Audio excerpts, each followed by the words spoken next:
बिस्मिल्लाहिर्रहमानिर्रहीम अस्सलामुअलैकुम वरहमतुल्लाहि वबरकातुहू।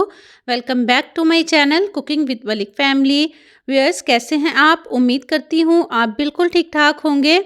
अल्लाह ताला के फ़ज़ल करम से अपनी ज़िंदगियों को अल्लाह ताला की रहमतों के साए तले भरपूर तरीके से गुजार रहे होंगे। अल्लाह ताला की ज़ात अपना करम हमेशा आप पर यूँ ही रखे, आमीन। जी तो व्यूअर्स, आज मैं लेकर आई हूँ नया स्पेशल मीठी टिक्कियों की रेसिपी।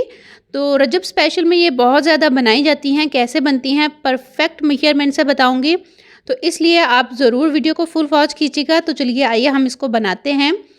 इन टिक्कियों को बनाने के लिए यहाँ पर मैंने 1.5 कप 1.5 कप मैदा लिया है और इसको मैंने अच्छे से छान लिया है। ये कप जो मैं आपको दिखा रही हूँ, तो इसी से मैंने मैदे को नाप के लिया था और इसी मैदे से मैं ले रही हूँ यहाँ पर इसमें चीनी, पिसी हुई चीनी है।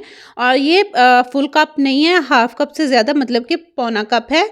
कि 1 कप का के 3 हिस्से लिए हैं हमने। और सूजी ली है, सूजी मैंने हाफ कप से कम ली है, क्योंकि अगर हम 2 कप मैदा लेते तो हम यहाँ पर इसमें सूजी लेते हाफ कप। तो यहाँ पर मैंने लिया है इसको हाफ से भी कम लिया है। और साथ ही मैंने यहाँ पर लिया है कोकोनट, जिसे हम कहते हैं पिसा हुआ नारियल। और यहाँ पर तकरीबन 2.5 से 3 टेबलस्पून लिए हैं मैंने वाइट तिल, सफ़ेद तिल लिए हैं। तो ज़रूर डालिएगा, तिल के साथ इसकी लुक भी बहुत अच्छी आती है और इसका टेस्ट भी बहुत ज़्यादा ज़बरदस्त हो जाता है।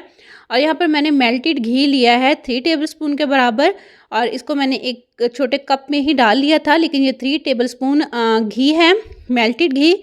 और ये है इलायची पाउडर। इलायची पाउडर ना हो तो आप इलायची के दाने भी डाल सकते हैं। उनको थोड़ा सा ये है कि आप किसी कुंडी में डालकर तो पीस लीजिए। और यहाँ पर हमने इसको हाथों से ही पहले दोनों हाथों से रब करते हुए अच्छे से मिक्स करना है, बहुत अच्छे से मिक्स करेंगे। और फिर हमने इसमें शामिल करना है दूध। 1 कप दूध है मेरे पास, लेकिन ये सारा एकदम से नहीं अंदर डाल देना, थोड़ा थोड़ा करके डालेंगे। और फिर मैं आपको दिखाऊंगी इंशाल्लाह कि कितना सा दूध लगा है। और इसको मैंने अच्छे से गूंदा है, और ये जब आपके हाथों से चिपकना छोड़ देगा तो आप समझिएगा ये माशाल्लाह से बिल्कुल रेडी होगा। जब आप एकदम से इसको गूंदना स्टार्ट करेंगे तो ये बहुत ज़्यादा आपके हाथों को चिपकेगा। तो लेकिन आपने परेशान नहीं होना, जैसे जैसे आप इसको गूंदते जाएंगे ये इंशाल्लाह बिल्कुल सेट होता जाएगा। तो डो को अच्छी तरह से गूंदने के बाद इसके ऊपर हल्का हल्का सा आपने घी लगा देना है और इसको कवर करके रख देना है। कवर भी हमने इसको तकरीबन बस 10-15 मिनट ही रखेंगे, ज़्यादा देर स्टे नहीं देंगे। तो इसको रख देंगे कवर करके। तो इंशाल्लाह फिर बनाएंगे इससे टिक्कियाँ। तो आप देखिए माशाल्लाह से, और कि ये माशाल्लाह से बहुत ज़बरदस्ती सेट हो गई है। तो बस अभी हम इसको बाउल से निकालेंगे और इसको हमने 2 हिस्सों में डिवाइड करना है, क्योंकि ये 1.5 कप मैदा है। अगर 1 कप से बनाएं तो फिर डिवाइड करने की ज़रूरत नहीं पड़ती है। तो यहाँ पर मैंने इसको रोल आउट सा कर लिया था ताकि ये अच्छी तरह से सेट हो जाए। और इसको मैंने दरमियान से 2 पीस कर लिया था, और इसके मैं बना लूँगी पेड़े, 2 पेड़े बनाऊँगी। और इसको हमने बेल लेना है। 2 पेड़े बनाने के बाद इसको मैंने बेल लिया है, और आप देख सकते हैं माशाल्लाह से बड़े अच्छे से ये बेली गई है।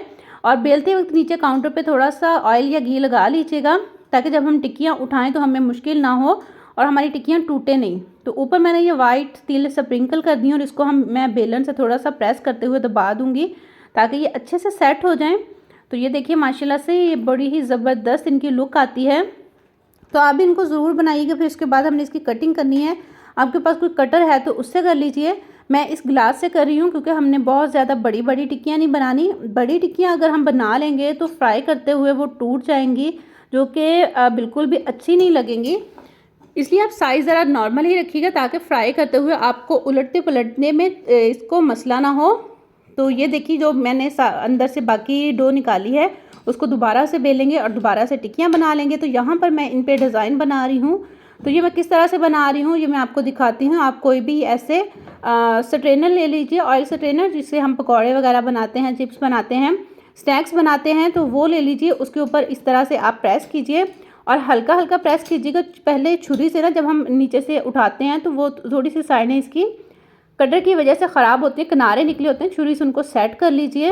और फिर इसको हल्का सा आपने प्रेस करना है, बहुत ज़्यादा प्रेस नहीं करना, वरना ये अंदर से निकलेगी नहीं अच्छी तरह से। तो बस हल्का हल्का प्रेस करते हुए यहाँ पर इसके ऊपर एक डिज़ाइन बना लीजिए। ये देखिए बिल्कुल इस तरह से माशाल्लाह से देखिए कितनी ज़बरदस्त इसकी लुक आ रही है। तो चीज़ वही होती है, बस उसको थोड़ा सा ज़रा आप इम्प्रूव कर लीजिए तो माशाल्लाह से उसकी लुक अच्छी हो जाती है। तो ये देखिए माशाल्लाह से यहाँ पर टिक्कियाँ बनकर रेडी हो चुकी हैं। तो अच्छा ये था कि इन टिक्कियों को बनाते हुए मैं साथ-साथ ही हम इनको तक़सीम भी कर रहे थे, तो इसलिए मेरे से वीडियो बनाना थोड़ा-सा मुश्किल हो रहा था। तो यहाँ पर ये देखिए माशाल्लाह मैं इनको फ्राई कर रही हूँ और ये माशाल्लाह बहुत ही ज़बरदस्त बन के तैयार हुई हैं। तो शुक्र अल्लाह का, ये माशाल्लाह से इतनी ज़बरदस्त, इतनी मज़े की बनी हैं, तो आप भी इनको ज़रूर ट्राई कीजिएगा, फ़ीडबैक दीजिएगा, अच्छे-अच्छे से कमेंट कीजिएगा। चैनल पर नहीं है तो प्लीज़ चैनल को सब्सक्राइब कर दीजिएगा और जाते हुए बस यही कहूँगी, खुश रहें, खुशियाँ बाँटें, लोगों के लिए आसानियाँ पैदा कीजिए। अपनों के लिए जब भी कुछ बनाएँ, दिल से बनाएँ, प्यार से बनाएँ, ढेर सारा प्यार शामिल करें तो वो चीज़ बहुत अच्छी बनती है। अपना बहुत सा रखिएगा ख़्याल, मेरा कीजिएगा इंतज़ार। मैं आऊँगी किसी नई रेसिपी के साथ, तब तक के लिए अल्लाह हाफ़िज़।